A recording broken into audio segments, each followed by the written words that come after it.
him his damn money. That's what I see. Agreed. All right. Let's move it along to the next topic here real quick. And if you guys haven't noticed, we're just kind of going rapid fire tonight, stuff that came down the pike. Rob Westerman, a good buddy over at GVP Daily, put this out. I'm going to get your take on it. I thought it was kind of cool. And I know there's some fans that are going, we play for Super Bowls. Nobody cares about the regular season. Okay. Until you win 3 games in a regular season 3 years in a row, and all of a sudden it's an issue. But he pointed out NFL regular season wins since 2000. Patriots lead the way with 270. Steelers are in second place with 255. Third place, Green Bay Packers with 251. Can we just take a second, Jake, and appreciate the fact that the Packers almost every single year were competing. What else can you ask for in a fan base to know that there's like a 90% chance that the Packers are going to be in the hunt to go to the playoffs and compete for a championship? I'm one of those fans that side on, I would rather have a team that's consistently good rather than trading 9 years of mediocrity for 1 Super Bowl. I would rather us have, 15 years, have to wait 15 years for a Super Bowl, but have 15 years of success. I don't know, man. That makes for a miserable fan base when you're consistently bad in the regular season. What do you think? Yeah, I agree with that completely. And it is a little bit surprising there. You think about the dynasty that has been the Patriots with the Tom Brady era, all that. I would even argue the dynasty at the Steelers with the Mike Tomlin era, where very rare that dude doesn't win at least 8 games and he's going to the playoffs. What they do when they get there is another question. And then you've got yourself, obviously, the Green Bay Packers, which consistently, like Clay said, every year we're on the hunt. I mean, it's very, very rare that if we have an off year, and it's typically that we don't wallow around and let that be the reality for more than a season or 2 at the very most. And we seem to usually pull ourselves up by the bootstraps and knock off the dust, the whole thing there. The Ravens, great team. Same with the Eagles in that stretch. What's surprising is you don't see the Chiefs on that list, right? So even some of the quote-unquote powerhouses that haven't been doing it as long and as consistently as the Green Bay Packers have done it, I'd even imagine if we stretched that back to 1990, where we'd be on this list. It'd be interesting to see, wouldn't it? Yeah, that would be really, really interesting because you just have a handful of years. I think of 2005 losing record. I think of, what was it, 1999 or maybe 2000, when trying to think, was it Ray Rhodes was the head coach? Ray Rhodes was like, 6 wins or something like that? Maybe? Yeah, I think it might have been 6 wins. I'm trying to remember. So yeah, man, other than that, dude, because it was 90, it was 96, 97, 98. I thought we killed it. Yeah, pretty sure. Absolutely. Yeah. H.E. Soder said 8-8. I was thinking it was a 500 record. Right? Such a horrible season, 8-8. Right. Good Lord. But again, man, I definitely. That's what I want to ask people in the chat. Let me know what you think here. Would you rather have to wait? Would you rather? And I don't want to be too extreme with it. Would you rather have 7 losing seasons, but win a Super Bowl, right? Or have literally 13 winning seasons, but have to wait 13 years to win the Super Bowl? Which would you rather have? I know that's kind of, probably did not ask that the most intelligent way, but for me, I would be miserable for those 7 years. You know what I'm saying? Where it's just literally below 500 football. Then all of a sudden you win a Super Bowl. Yeah, we did it. Right. And then it's back to 7 years of just getting your ass kicked. I don't know, man. That would be, I would side with the winning seasons, I believe, man. Let's see here. Yeah, Bates says 13. I'm with you there, Bates. Chris the Casual Win, 13 winning seasons. Looks like everybody in the chat agrees. And again, there's no wrong answer. I don't know, man. I just that's kind of what we've been with. There it is, Jacob. Good job, dude. Good job. You can always kill the camera and act like you're balancing your checkbook or something. But yeah, I don't know, man. That's let's see here. H.E. Soder says, don't care. I love good Packers football, and I love bad Packers football. Soder, telling me you be in here if we had 3-win season going, boy, I love Packers football. I don't know, man. I've been kind of dubbed the positive Packers fan, and I to this so much so that when the team struggles, people come at me and they bash the hell out of me like, you're all sunshine and rainbows and you need to tell the truth and this and that. But Man, it'd be hard for me to. If we were a 3-win team, I'd be miserable, Jacob. I'd be in here faking yawns. You know what I'm saying, man? Yeah. Since we're kind of on this topic, let's hell yes, I would be, is what he said. I don't know what that means, because I gave two different scenarios. The answer is yes. All right, got it. This kind of goes hand in hand with this talking about winning seasons. This popped up on the Patreon group. I understand this is going to tick some people off, but I think it's a conversation worth having. I see you perked up, Jacob. As soon as I said somebody's going to be pissed, you perked up big time. Nick McSwain in our Patreon group. And again, if you guys want to be a part of our community over there, it's the best way to support what we do here at Packers Total Access. Just go to patreon.com/Packer Fan Total Access or scan the QR code in the upper right. $3 tier gets you access to everything on the site, as well as giveaways. We're going to be doing a giveaway this Saturday, an autographed Kingsley Enagbare rookie card that was donated by our good friend Rick Kruger. This awesome piece of memorabilia here. It actually says Rookie Ticket is the name of the card here, and it's done by Contenders Optic. Really, really cool piece of memorabilia, autograph rookie card from Kingsley Enagbare. But again, anybody who's a member of the $3 tier, we put everybody on the wheel just like we're doing for the other giveaway. It's just a way for us to give back to those who are supporting the channel. And the best way to support us is just join our Patreon community. You get a lot of extra content in there as well. Jacob, here's what Nick McSwain said. I want to get your take on it. Saw this on Reddit and thought it was interesting. This is 2000 to 2020, so it misses the 2021 season, but you also miss 2022 for Tom, talking about Tom Brady, which is one of his worst ever games, etc. I don't have updated numbers, but this tells a damning story on Green Bay's efforts on the other sides of the ball. I think you guys probably know where I stand here, but here's what it's saying. Offensive EPA game playoffs, okay? Rodgers, plus 8.6 compared to Brady's plus 6.7, Breeze plus 6.6, Phillip Rivers plus 3.8, Peyton, I'm guessing he's saying Peyton Manning, plus 3.1. Just showing how good Rodgers has been, right?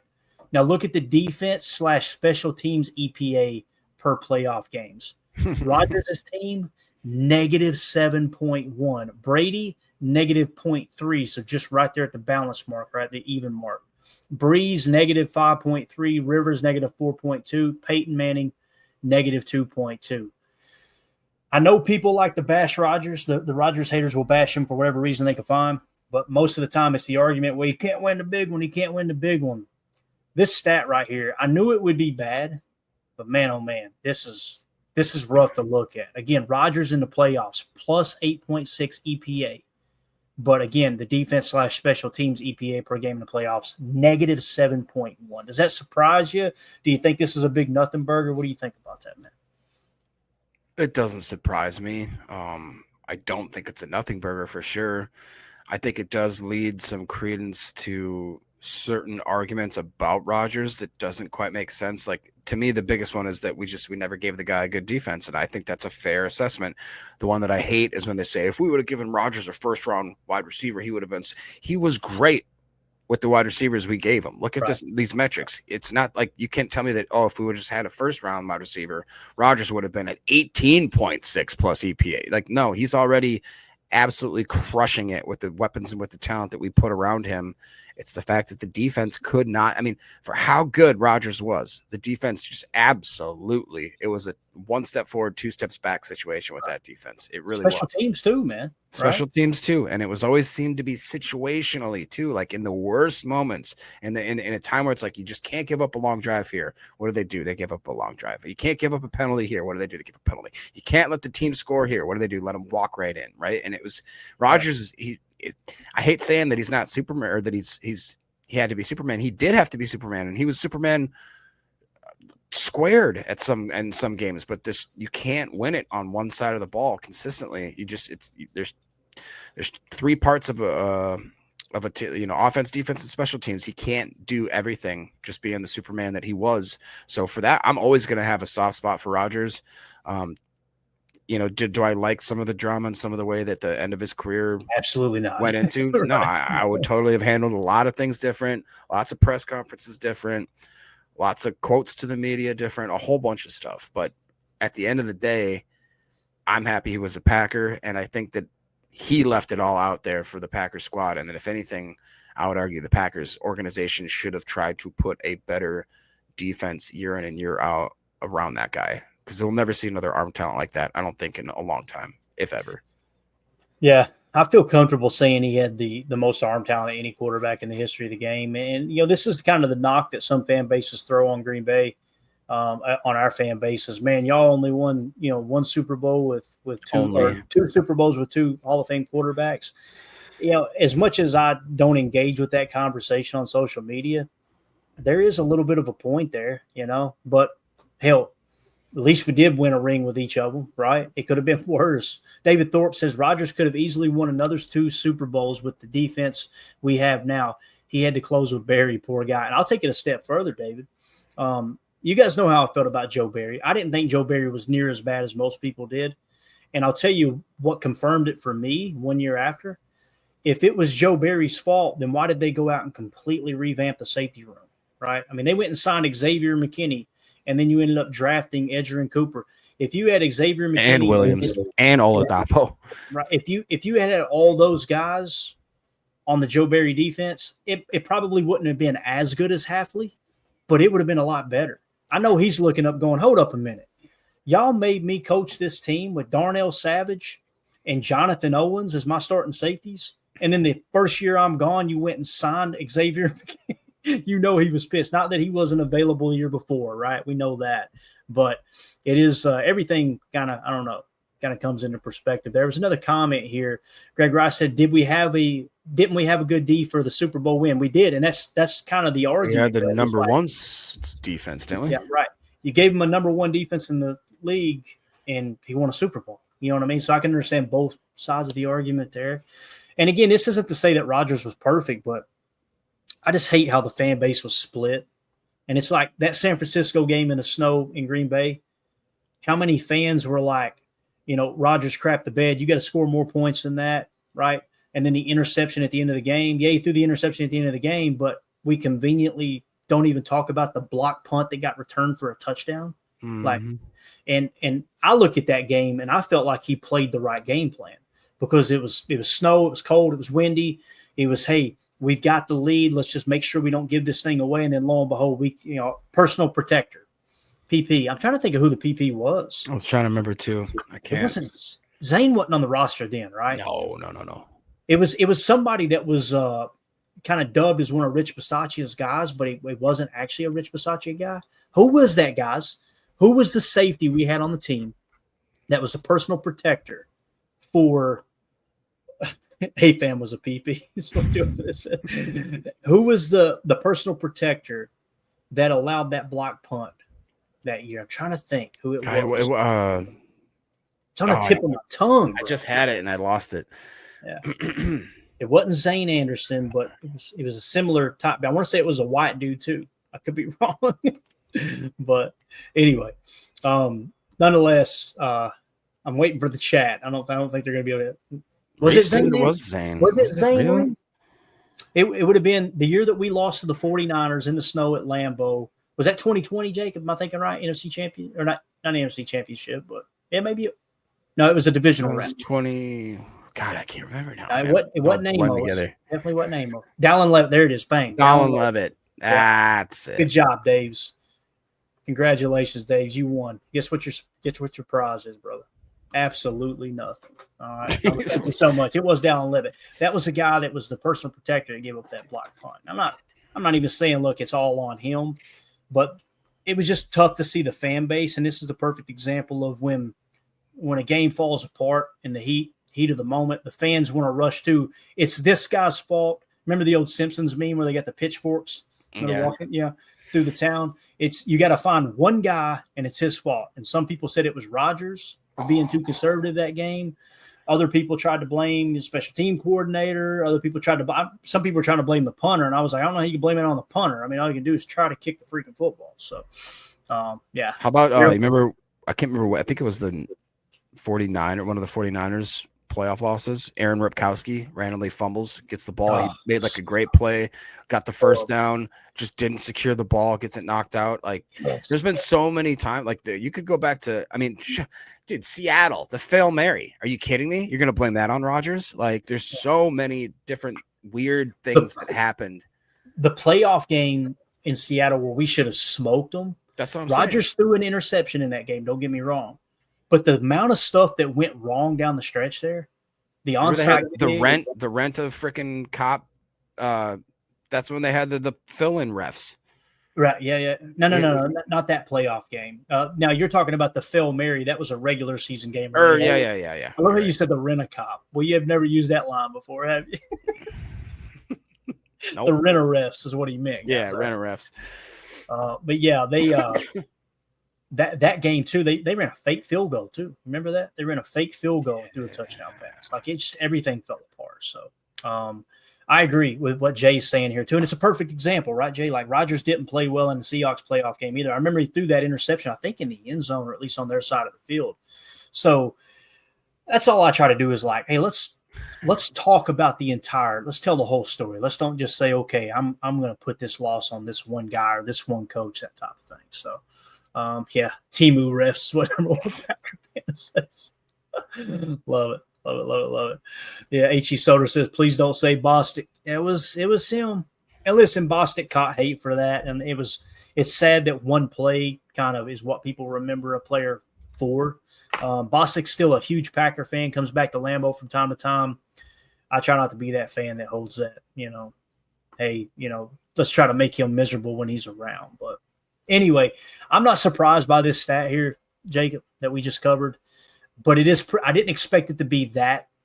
Rodgers' EPA, expected points added, to be so much higher than Brady, Breeze, Rivers, and Peyton. You know what I'm saying? Mm-hmm. Like it's pretty. And of course, the biggest. I mean, you're talking about what kind of a swing there. Let's look at it just real quick. Hey, just for easy math, you can ball out completely, and the defense almost completely wipes away all the advantage that he has. I mean, it's. Yeah, you're looking at like what would the swing be there? The 1.9 difference between him and Brady, and then when you go to the defensive side, you're looking at a 6-point win. I mean, you're looking at a 7-point swing. That's crazy. In EPA, that's insane. And again, that's not to take away from Brady. He's the greatest of all time, in my opinion. But man, oh man, did he have some help? He had a lot of help. Not every year, but most of the time. Bill Belichick did one hell of a job. That's why I cringe when people say, it was all Brady and not Belichick. It was both of them. It was Belichick early in their run in that dynasty, the first few Super Bowls, and then it was Brady on the backside carrying the water. So, yeah. All right, let's take a look at the leaderboard real quick. I'm not going to be able to put it on screen, but I want to give everybody an update who's leading the community leaderboard here in YouTube. I love this new feature, Jacob. Leading the way is H.E. Soder.